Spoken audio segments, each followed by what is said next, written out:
Hi అండి, అందరికీ నమస్కారం. నేను మీ మిరాకిల్. రావి చెట్టుని బోన్సాయి లాగా చేద్దామని అండ్ దానికి ఒక షేప్ ఇద్దామని చేస్తున్నానండి. ఫస్ట్ ఈ షేప్ ఒక సర్కిల్ చేసినప్పుడు వీడియో పెట్టాను, కానీ అది స్ట్రక్ అయిపోయిందండి. నా వీడియోస్ అన్నీ మ్యాక్సిమం స్ట్రక్ అయిపోతున్నాయి, ఎందుకో అర్థం కావట్లేదు. ఈసారైనా మంచిగా స్ట్రక్ అవ్వకుండా ఉండాలని అనుకుంటున్నాను.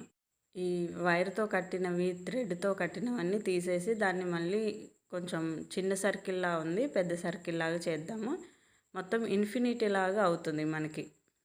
దాని తర్వాత ఇది ఎలా షేప్ చేయాలి అనేది ఆలోచిస్తాను. ఫస్ట్ అయితే ఇవన్నీ ఆకులు తెంచేసి ఆ థ్రెడ్స్ అన్నీ తీసేస్తాను.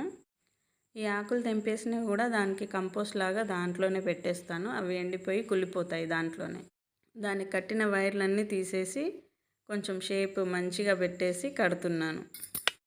పైన ఆకులు ఎందుకు ఉంచానంటే వాటికి ఫుడ్ చేసుకోవాలి కదా, దానికోసమని. మిగతా ఆకులు ఎందుకు తీసేస్తున్నానంటే ఎక్కువ ఎనర్జీ దీనికి ఆకులే తీసేసుకుంటాయి, అందువల్ల తీసేస్తున్నాను.